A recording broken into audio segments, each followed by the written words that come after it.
so many opinion pieces on this, many of them raising troubling questions, particularly about influence peddling. A couple of examples. Devon Archer revealed exactly what Hunter was selling, Joe Biden and the Biden brand.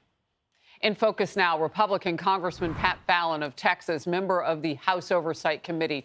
Congressman, great to see you. I'm wondering if anybody asked the follow-up about those phone calls.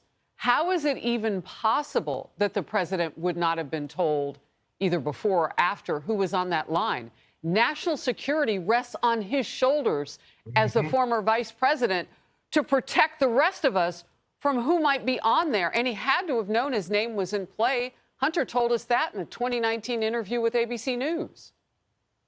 Well, you know what, Harris, it's obvious that Joe Biden knew exactly what his son was doing. He lied to the American people. He lied to you and me and 300 million other people by saying that he had no idea what his son was doing. We know for sure that that's false now. He hosted Hunter's business associates. He gave them tours. He played golf with them. He had dinner with them. He was on 20 different conference calls with them. He even wrote a letter of recommendation for one of their children. So clearly he knew what his son was doing. So why did he lie? And the troubling aspect of Archer's testimony is Archer and Hunter were on the board of Burisma. Burisma was being investigated for corruption. In September of 2015, Obama's appointed Ukrainian ambassador, Jeffrey Pyatt, said Zlochevsky, the head of Burisma, was a poster child for corruption. So why in the world would then, and then Hunter's on a conference call with him during his board meeting with Burisma saying, Dad, they need our support. Well, his father delivered, Harris. He flew to Ukraine 3 days later and got the prosecutor fired. You tell me what that looks like.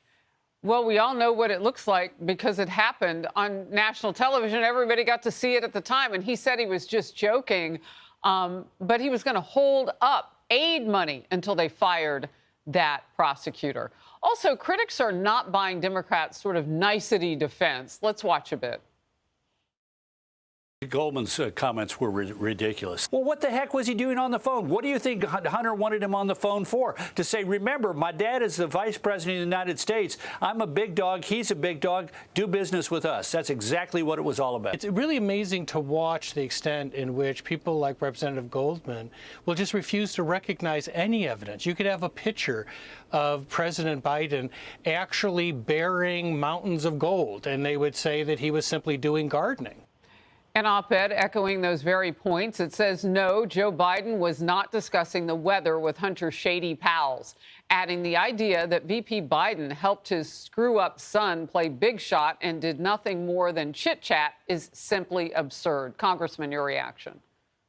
It's absolutely absurd. I mean, Viktor Shokin was the prosecutor general in Ukraine who Joe Biden got fired, withholding $1 billion worth of aid. He was going after Zlochevsky. He had seized 4 of his homes, 2 plots of land, and a Rolls Royce, and a month later he was fired. And then that $1 billion was released. So I think that is absolutely a smoking gun. And, so many folks now can read the 1023, the FBI form, where Zlochevsky told the confidential informant, who's very reliable, according to the FBI, that he gave Hunter $5 million and Joe $5 million. He had phone calls directly with Joe Biden, and it would be okay because he was going to get the prosecutor off their back. He did. And he did. Harris, to this day, Burisma was never investigated again. So the Bidens delivered. That's shady in itself. Look, real quickly, I've often wondered how it works, command and control in the nation of Ukraine, at least back then, maybe even today.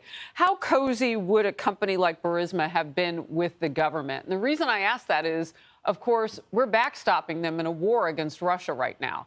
And, I'll just say the quiet part out loud because nobody wants to ask these questions.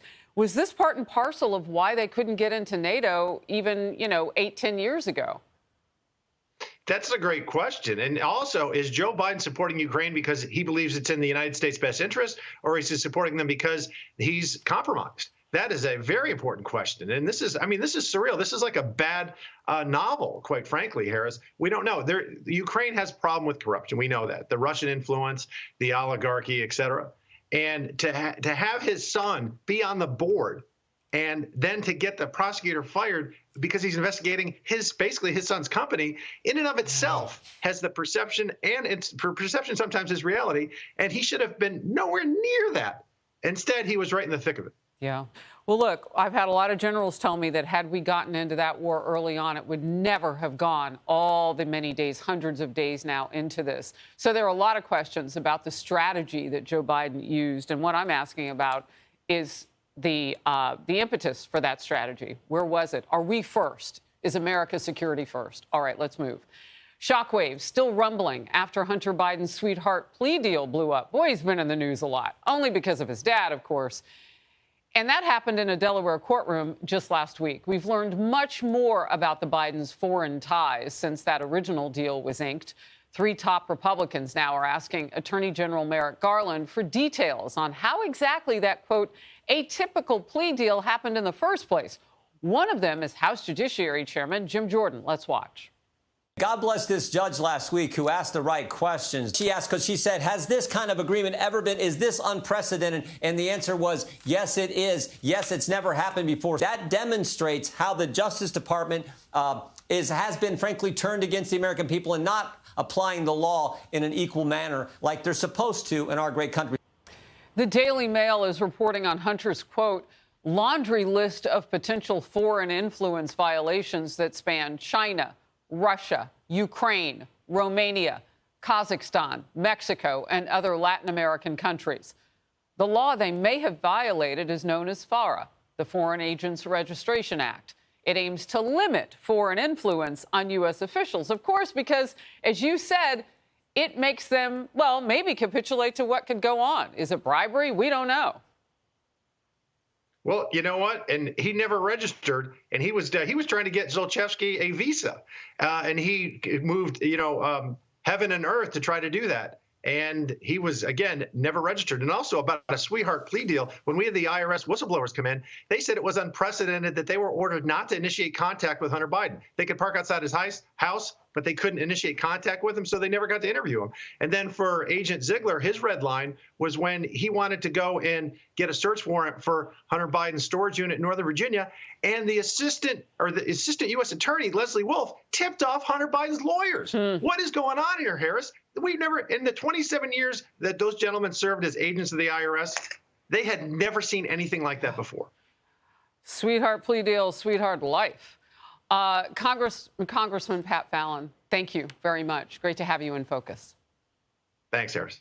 I'm Steve Doocy. I'm Brian Kilmeade. And I'm Ainsley Earhart. And click here to subscribe to the Fox News YouTube page to catch our hottest interviews and most compelling analysis.